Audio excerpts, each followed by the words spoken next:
Hello everybody, welcome to Gregsbeerreviews. Let's go see what's in the fridge today.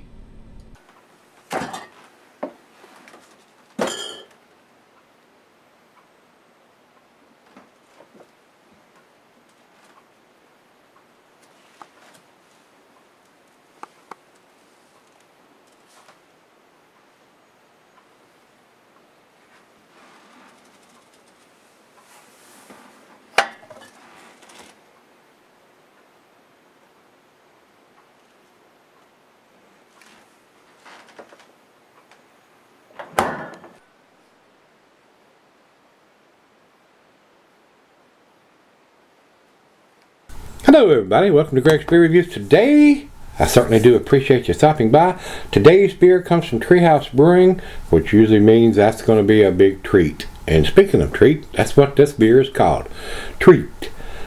This is, like I said, an Imperial or a double IPA, coming in at 8%. Was sent to me by Greg. Brother Greg sent this, and he writes, original release for Halloween of 2018. This is one of their pricier double IPAs they have to offer, and he said he got it at the brewery. And everything that comes from Treehouse is pricey. I mean, I don't think they do any cheap beers, but it costs to brew a good beer. So with that being said, yeah, most of the stuff that comes out of their facility is outstanding, guys. So I'm hoping this is going to be another one.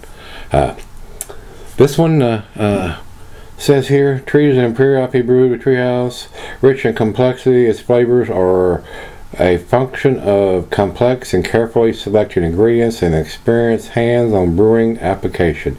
By utilizing enormous kettle and dry hop additions, we are able to coax clean and vibrant flavors of orange, lychee, mango, and grapefruit from a simple base of ingredients. Enjoy this treat, you've earned it. Ingredients: water, hops, barley, and yeast.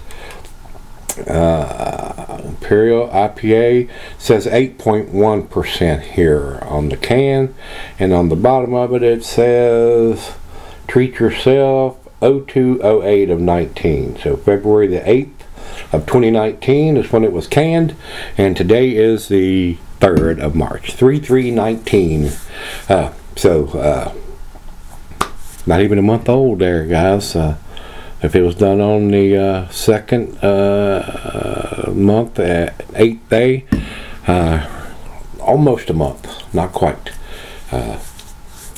about 3 weeks or so. Let's jump over, see if there's anything else we need to talk about. We'll jump over to Untied. Then they're saying it was brewed to celebrate the autumn season and accompanying Halloween holiday, and then it goes to say the same thing on their site as it says here on the can. Intensely flavored but never overbearing, just the way we like a double IPA.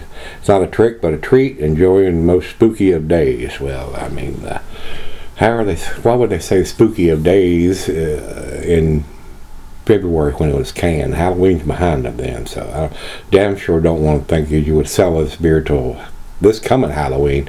It would be a malt bomb by then. Alright guys, that's all we need to talk about. We don't have the IBUs. These guys don't give us that information. It's really not critical anymore, depending on the dry hopping techniques that they use. So that is it. It is time. Once again, while I do this big 16-ounce can, wrap around, stick on the label. Thanks, Greg. I do appreciate it, my brother. Into the can we go, and into the can, into the glass, out of the can we go.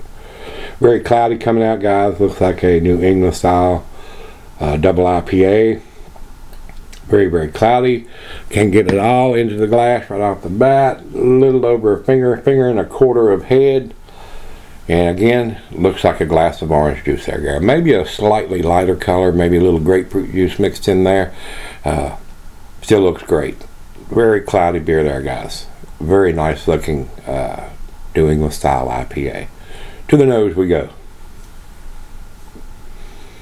Big time citrusy notes, hints of grapefruit and pineapple and mango. Maybe a slight hint of some peaches and some tangerines. Smells absolutely outstanding, guys. These guys have nailed this style of beer to the wall several times. Awesome smelling. absolutely outstanding aroma on this beer. Wow. Let's dive in. Cheers, everybody. Cheers, Greg.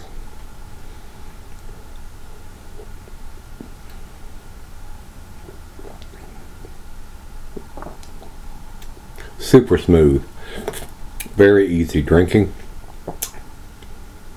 Very well done. Awesomely well done. Alcohol super well hidden on this beer.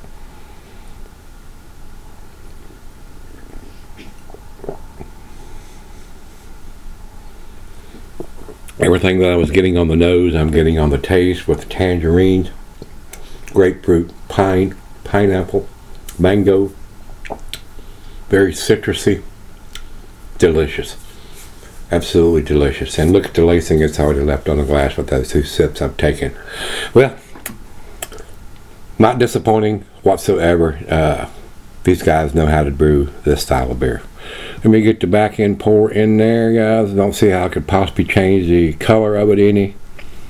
Still looks like a glass of orange juice / grapefruit juice in the glass. Awesome color. Very cloudy, very hazy, unfiltered. A lot of taste, a lot of aroma, a lot of flavor. Awesome. I wish I could get these beers here. I would buy them religiously, guys. I have to depend on my brothers like Greg and Brian and a bunch of other ones up in that neck of the woods to get those beers down to me, and I do appreciate it because they are outstanding, guys. I love this style of beer. I absolutely love it. So, like I said, it's right out of the fridge. Let's sip on it, and I guess you can figure probably where it's going to end up. It's a very impressive, outstanding, world-class beer, as far as I can tell right now. Unless something happens between now and the final chug, it's pretty impressive. I'll be right back. Alright, guys, I'm back. I've been sipping on it 45 minutes or so. Outstanding lacing is leaving on the glass. Outstanding beer in the glass. Guys, like I tell you a lot of times, I'm going to go against the grade probably on this beer. I can't think of a single thing that I would say to change this beer to make it better. It is absolutely outstanding the way it is out of the can. These guys concentrate on producing outstanding world-class beers, especially in this style, either the single or the double IPAs, and they do it very, very damn well. They don't spend a lot of money on fancy printed up cans. They just stick a plain wraparound label on a silver can, so that lets them concentrate on what's going inside the package instead of a lot of fancy artwork on a can that's going to be either thrown away or recycled. So with that being said, guys, I find this beer outstanding. I am not disappointed at all whenever I receive a package from somebody that has these New England style beers, especially from Greg and Brian and Rob and everybody up there in that neck of the woods that contribute to the package that Greg sends me. Virginia, all of them, everybody up there, even his dad contributes to the package occasionally. These beers usually end up in the A range, if not the A+ range, and this is no exception, guys. It is an outstanding, tasty beer. I would buy it religiously, and that's the biggest recommendation I can give to a beer. If I would spend my money on it, that tells you you probably could spend your money on it too if you like this style of beer. If you don't, you probably won't. I mean, if you don't like an unfiltered hazy beer, or you're not into IPAs or double IPAs, you're probably not going to like this. If you're a middle course Budweiser drinker, this is going to blow your palate out of your mouth. But if you're used to drinking this style of beer and like this style of beer, it is a awesome one to get your hands on. Whether you're in that neck of the woods, you can go by the brewery and get them, or you trade somebody for something from there. Don't think you'll be disappointed if you like this style of beer. That's the bottom line. Depends on where your palate is. 10 years ago, I would have probably not been as impressed as I am with these beers nowadays. I find this style of beer very, very enjoyable to me. I do like a hoppy beer, and I do like a New England style beer, and this fits it to the T, guys. So with that being said, I'm going to stop flapping my gums. We're going to do the final chug on this. Awesome. Awesome aroma too to go with it. Outstanding, guys.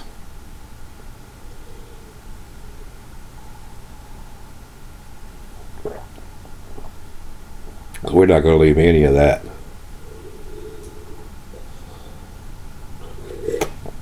Ah, man, what a pleasure it is to review these and receive these styles of beers, and especially from Treehouse and Trillium and a bunch of other breweries around the country and the world that have started brewing this style of beer. Absolutely outstanding. There was a time, guys, in my earlier reviewing days that I didn't like cloudy beers or unfiltered beers, and knock them points, because I brewed beers and they're not cloudy and unfiltered and had a lot of junk in the trunk floating around. There are some still other ones like Alchemist that want you to drink it from the can, because if you pour it in a glass, there's a whole lot of particles and junk floating around in it, which comes from being unfiltered or anything like that. But these guys can do it, and there's not a lot of sediment in it, and a lot of stuff floating around in it. Of course, being as hazy as it is, you probably wouldn't see it anyway, but I love this style of beer, guys. Y'all know that. Y'all know that I have been ruined by this style of beers. I used to think the West Coast style of beers were the top notch, and now that these styles have come out, and I've been able to drink quite a few of them now, they're outstanding, guys. I love them. I absolutely love them. So 10 for me, guys. Like I said, I'm going to go against the grade on this. Over to Beer Advocate, they say 4.27 out of 5, which is in their outstanding range. I think it's better than that. I think it's, I mean, if you don't like this beer, you don't like this style, basically, and you probably shouldn't buy them. I haven't found any off-putting flavors, taste, or anything that I would say to improve this beer or do anything different. It's awesome. And the alcohol is so well hidden, you'd think you were drinking a 6 or a 7%er. The alcohol is hidden that well to me. So, just my opinion. Final check-in, we'll jump over to Untapped. They have it at 4.18. Again, I think it's better than a 4.18. It's a 10 for me. Absolutely. So if you've had this one from Treehouse, this is called their Treat, which is an Imperial or a double IPA. I find it outstanding, guys. So blessed that people like Rob and a bunch of other people and Greg and everybody that sends me beers, I do appreciate it. I want to reiterate that. I have the best subscribers in the world that send me all these awesome, wonderful, world-class beers. So with that being said, if you've had this one, guys, let me know what you think. Till we meet again, let's go see what's in the fridge.